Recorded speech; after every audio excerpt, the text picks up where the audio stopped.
Welcome to Trainwreck 2 Economic Boogaloo. This is part 2 of a 3-part trifecta on the disaster movie that is already President Obama's second term.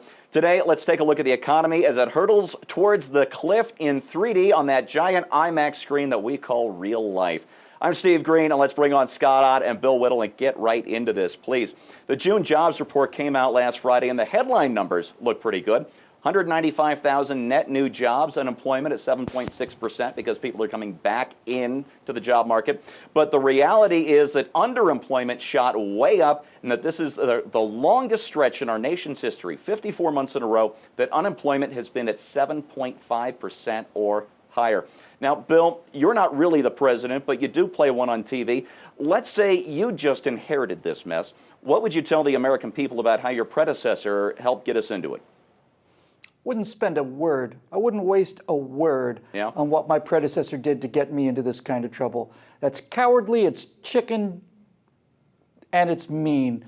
It's unmanly, it's disgraceful, it's un-American, it's not leadership, it's cowardice, it's whininess, it's beta, it's scrawny, it's weak, and it's pathetic, and it's sad. It's worthless and weak.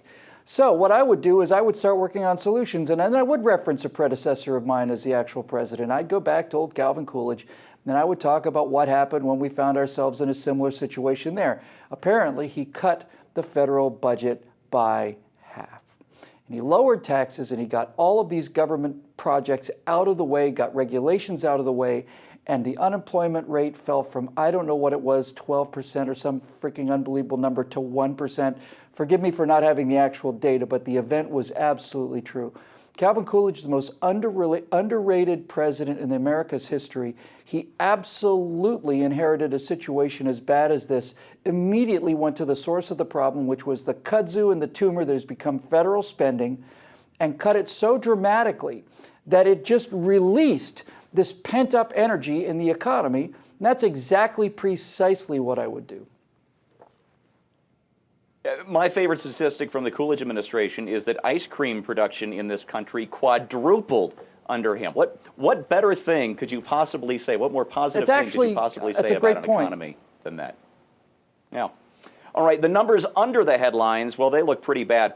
We traded in 240,000 perfectly good full-time jobs, just gone, vanished, in exchange for 360,000 part-time jobs, mostly in the low-paying services like retail and fast food. So I guess my question is, Scott, would you like fries with that? Well, you know, those part-time jobs are so much easier. You get to go home sooner. You don't have to spend so much time in the tedium and drudgery of labor. And so I don't think we should be so critical. Look, even in the New York Times, even Paul Krugman, quoting, I believe, the Economic Policy Institute, said at a pace that we're now on of 195,000 jobs, new jobs per month, which is, by the way, not the pace we're actually on. It's this month and last month. But before that, it's about 169,000 jobs. But at this pace, it's going to take us 5 years to get back to where we were, 5 years ago.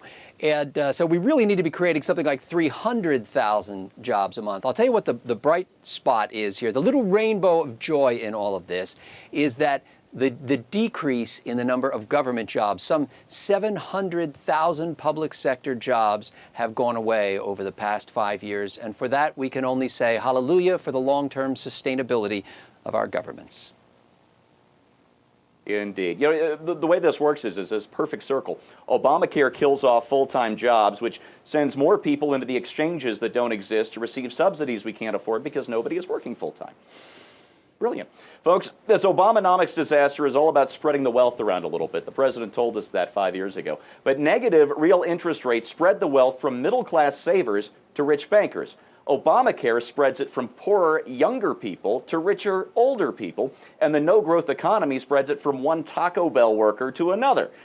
And if you think the economy is sinking, and if you think Obamacare is a train wreck, wait until you get to part 3 of our special series, where we talk about the towering inferno of Obama's foreign policy.